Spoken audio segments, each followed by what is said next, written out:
সাবধান, এই ভিডিওটি শুরু করার আগে নিজেকে একটা প্রশ্ন করুন, আগামীকাল যদি আপনার চাকরিটা চলে যায় বা ব্যবসায় বড় লস হয়, তবে আপনার পকেটে কি এতদিন সংসার চালানোর মতো টাকা আছে, নাকি আপনাকেও 10 দিনের মাথায় কারো কাছে হাত পাততে হবে? পরিসংখ্যান বলছে আমাদের দেশে 90% মানুষ, হ্যাঁ 90% মানুষ সারা জীবন গাধার মতো খাটার পরেও শেষ বয়সে গিয়ে নিঃস্ব হয়ে যায়। কেন জানেন? কারণ স্কুল কলেজে আমাদের ত্রিকোণমিতি বা মুঘল সাম্রাজ্যের ইতিহাস শেখানো হয়েছে, কিন্তু টাকার সবচেয়ে ভয়ঙ্কর গোপন সূত্রটি শেখানো হয়নি।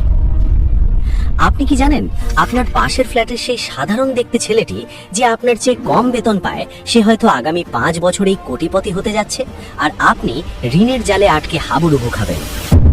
পার্থক্যটা কোনো লটারির টিকিট নয়, পার্থক্যটা হলো একটা মাত্র গোপন কোড, 50-30-20 রুল।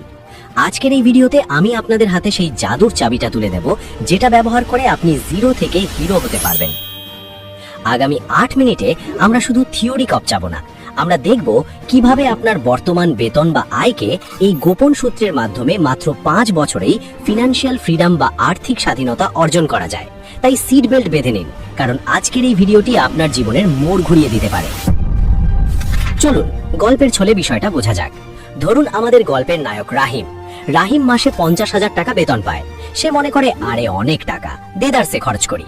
সে দামি ফ্ল্যাটে থাকে, প্রতি উইকেন্ডে রেস্টুরেন্টে খায়, আইফোনের লেটেস্ট মডেল পকেটে নিয়ে ঘোরে। কিন্তু মাস শেষে তার সেভিংস জিরো, উল্টো ক্রেডিট কার্ডের বিলের বোঝা ঘাড়ে। অন্যদিকে তার বন্ধু করিম, যে কিনা মাসে মাত্র 20,000 টাকা আয় করে, কিন্তু 5 বছর পর দেখা গেল করিম একটা ফ্ল্যাট বুকিং দিয়েছে, আর রাহিম এখনো ভাড়ার টাকা জোগাড় করতে হিমশিম খাচ্ছে। পার্থক্যটা কোথায়? পার্থক্যটা হলো করিম অজান্তেই 50-30-20 রুল ফলো করেছে। এখন প্রশ্ন হলো, এই রুলটা আসলে কি? খুব সহজ ভাষায়, আপনার আয়ের 100 ভাগ টাকাকে 3টি ভাগে ভাগ করা। প্রথম ভাগ 50% যা যাবে আপনার নিডস বা প্রয়োজনে, দ্বিতীয় ভাগ 30% যা যাবে আপনার ওয়ান্টস বা শখে, আর শেষ এবং সবচেয়ে গুরুত্বপূর্ণ 20% যা যাবে সেভিংস বা সঞ্চয়ে। শুনতে সহজ মনে হচ্ছে, কিন্তু এর প্রয়োগ করতে গিয়েই আমরা ভুল করি। চলুন প্রথমে 50%-এর বা নিডসের গভীরে যাই। নিডস মানে হলো সেই খরচগুলো যেগুলো না করলে আপনি বাঁচবেন না বা সমাজে চলতে পারবেন না, যেমন বাড়ি ভাড়া, চাল ডাল বাজার খরচ, বিদ্যুৎ বিল, যাতায়াত খরচ বা অসুস্থ হলে ওষুধ কেনা। বর্তমান বাজারে জিনিসের যা দাম, তাতে অনেকেই বলবেন, ভাই আমার তো 50%-এ কিছুই হয় না, উল্টো 70-80% চলে যায় শুধু সংসার চালাতেই। এখানেই থামুন। যদি আপনার আয়ের 50%-এর বেশি শুধু বেঁচে থাকার খরচেই চলে যায়, তাহলে আপনাকে দুটি কাজ করতে হবে। হয় আপনার লাইফস্টাইল ডাউনগ্রেড করতে হবে, নয়তো ইনকাম বাড়াতে হবে। লাইফস্টাইল ডাউনগ্রেড মানে আপনি যদি 15,000 টাকার বাসায় থাকেন, তবে 10,000 টাকার বাসায় শিফট করুন। যদি রোজ উবারে যাতায়াত করেন, তবে বাসে যান। মনে রাখবেন, ধনী হওয়ার প্রথম শর্ত হলো লোক দেখানো ভাব বাদ দেওয়া। বিল গেটস বা মার্ক জাকারবার্গকে দেখেছেন কখনো অহেতুক দামি কাপড় পরে ঘুরতে? তারা সিম্পল থাকেন, কারণ তারা জানেন সম্পদের আসল মানে ব্যাংকের ব্যালেন্স, গায়ের জামা নয়। এবার আসি দ্বিতীয় ভাগে, যেটা হলো 30%, আপনার ওয়ান্টস বা শখ। এই জায়গাটাই হলো আমাদের পকেট কাটার আসল ভাগ। ওয়ান্টস মানে হলো সেই সব জিনিস যা আপনার জীবনকে সুন্দর করে, কিন্তু না থাকলেও আপনি মারা যাবেন না, যেমন নেটফ্লিক্স সাবস্ক্রিপশন, দামি ক্যাফেতে কফি খাওয়া, ব্র্যান্ডের জুতো কেনা বা হুট করে কক্সবাজার ট্যুর দেওয়া। আমরা প্রায়ই নিডস আর ওয়ান্টসের মধ্যে গুলিয়ে ফেলি। ধরুন আপনার একটা ফোন দরকার, এখন 5,000 টাকার স্মার্টফোন দিয়েও কিন্তু কথা বলা যায়, ফেসবুক চালানো যায়। এটা হলো নিডস। কিন্তু আপনি যখন 1 লক্ষ টাকার আইফোন কিনছেন শুধু সেলফি ভালো ওঠার জন্য বা বন্ধুদের দেখানোর জন্য, সেটা হয়ে গেল ওয়ান্টস। সমস্যাটা আইফোন কেনা নিয়ে নয়, সমস্যাটা হলো যখন আপনার নিডস মেটানোর আগেই আপনি ওয়ান্টসের পেছনে টাকা ঢালেন। এই 30% টাকার লাগাম টেনে ধরা খুব জরুরি।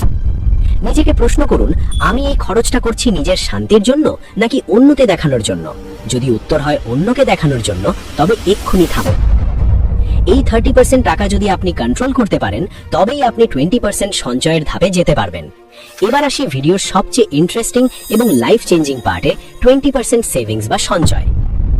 এটাই সেই গোপন চাবিকাঠি যা আপনাকে সাধারণ মধ্যবিত্ত থেকে কোটিপতি বানাবে। অনেকেই বলেন, ভাই মাস শেষে যা থাকে তাই সেভ করি। ভুল।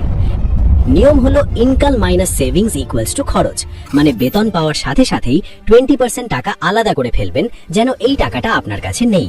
ধরুন আপনার বেতন 50,000, সেখান থেকে 10,000 টাকা প্রথমেই সরিয়ে ফেলুন। এখন প্রশ্ন হলো, এই টাকা দিয়ে কি করবেন? বালিশের নিচে রাখবেন? একদম না।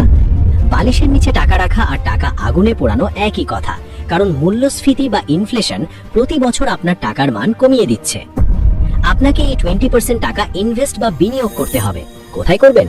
ফিক্সড ডিপোজিট, সঞ্চয়পত্র, মিউচুয়াল ফান্ড বা শেয়ার মার্কেট যদি আপনি বোঝেন। চলুন একটা জাদুর অঙ্ক দেখি, যাকে বলা হয় কম্পাউন্ড ইন্টারেস্ট বা চক্রবৃদ্ধি মুনাফা। আইনস্টাইন একে বিশ্বের অষ্টম আশ্চর্য বলেছিলেন। ধরুন আপনি প্রতি মাসে মাত্র 5,000 টাকা করে জমা নেন এবং সেটা এমন কোথাও ইনভেস্ট করলেন যেখানে বছরে 10-12% রিটার্ন পাওয়া যায়। আপনি যদি এটা টানা 20 বছর চালিয়ে যান, আপনি জানেন আপনার কাছে কত টাকা থাকবে? প্রায় 40 থেকে 50 লক্ষ টাকা। আর যদি টাকার পরিমাণ একটু বাড়িয়ে 10,000 করেন, তবে সেটা 1 কোটিরও উপরে চলে যাবে। চিন্তা করতে পারছেন? মাত্র 10,000 টাকা প্রতি মাসে সরিয়ে রেখে আপনি কোটিপতি হতে পারেন শুধু সময়ের সঠিক ব্যবহার করে। কিন্তু আমরা কি করি? আমরা ভাবি ধুর 5 বছরে আর কি হবে। আর এই ভাবনার কারণেই আমরা শুরুই করি না। মনে রাখবেন, বিন্দু বিন্দু জলেই সিন্ধু হয়। এখন আপনার মনে প্রশ্ন আসতে পারে, ভাই আমার তো অনেক ঋণ আছে, আমি কিভাবে সেভ করব? যদি আপনার মাথায় ঋণের বোঝা থাকে, বিশেষ করে ক্রেডিট কার্ডের লোন বা চড়া সুদের লোন, তবে এই 20% টাকা দিয়ে আগে লোন শোধ করুন। কারণ লোনের সুদ আপনার ইনভেস্টমেন্টের লাভের চেয়েও ভয়ঙ্কর। লোন শোধ হয়ে গেলে তারপর পুরো দমে ইনভেস্ট শুরু করুন। এছাড়া ভিডিওর এই পর্যায়ে আমি আপনাদের একটা প্রো টিপস দিতে চাই, সেটা হলো এমার্জেন্সি ফান্ড। বিপদের কোনো হাত পা নেই, হঠাৎ চাকরি চলে যেতে পারে বা বড় কোনো অসুখ হতে পারে। তাই আপনার অন্তত 3 থেকে 6 মাসের সংসার খরচের সমান টাকা ব্যাংকে আলাদা করে রাখুন। এই টাকাটা কিন্তু ওই 20% সেভিংস বা ইনভেস্টমেন্টের অংশ নয়, এটা আপনার লাইফ জ্যাকেট। এখন আপনি হয়তো ভাবছেন, এত সব হিসাব আমি কিভাবে রাখবো? খাতা কলম নিয়ে বসে থাকবো? না ভাই, এখন ডিজিটাল যুগ। প্লে স্টোরে অনেক ফ্রি অ্যাপ আছে, মানি ম্যানেজার অ্যাপ। সেখানে প্রতিদিনের খরচ এন্ট্রি দিন, মাস শেষে অ্যাপই আপনাকে গ্রাফ করে দেখিয়ে দেবে আপনি কোথায় কত খরচ করেছেন। তখন আপনি অবাক হয়ে দেখবেন, আরে আমি শুধু ফুড পান্ডায় অর্ডার করেই মাসে 5,000 টাকা গচ্ছা দিয়েছি। এই রিয়েলাইজেশনটা খুব জরুরি। বন্ধুরা, ধনী হওয়া কোনো রকেট সায়েন্স নয়, এটা হলো ডিসিপ্লিন। 50-30-20 রুল আপনাকে সেই ডিসিপ্লিনটাই শেখায়। এটা স্কুলে শেখানো হয় না, কারণ আমাদের শিক্ষা ব্যবস্থা আমাদের ভালো কর্মচারী বানাতে চায়, ভালো ইনভেস্টর নয়। কিন্তু আজ আপনি এটা জানলেন। এখন চয়েস আপনার। আপনি কি আগামী 5 বছরও এভাবেই কাটিয়ে দেবেন, নাকি আজ থেকেই আপনার আয়ের 50-30-20 ভাগ করে ভবিষ্যতের দিকে পা বাড়াবেন? মনে রাখবেন, গাছ লাগানোর সবচেয়ে ভালো সময় ছিল 20 বছর আগে, আর দ্বিতীয় সবচেয়ে ভালো সময় হলো আজ। তাই আজই শুরু করুন। আপনার পকেটের প্রতিটি টাকার হিসাব রাখুন, টাকা আপনার হিসাব রাখবে। আশা করি আজকের এই ভিডিওটা আপনাদের ফিনান্সিয়াল লাইফে একটা বড় পরিবর্তন আনবে। যদি মনে হয় এই তথ্যগুলো আপনার কোনো বন্ধু বা আত্মীয়ের উপকারে আসবে, তবে অবশ্যই ভিডিওটি শেয়ার করুন। আর হ্যাঁ, কমেন্টে জানান আপনার আয়ের কত শতাংশ আপনি সেভ করতে পারেন, 5, 10 নাকি 20। আমি সবার কমেন্ট পড়ব। দেখা হবে পরের ভিডিওতে। ততক্ষণ পর্যন্ত ভালো থাকুন, সুস্থ থাকুন এবং স্মার্টলি ইনভেস্ট করুন। আল্লাহ হাফেজ।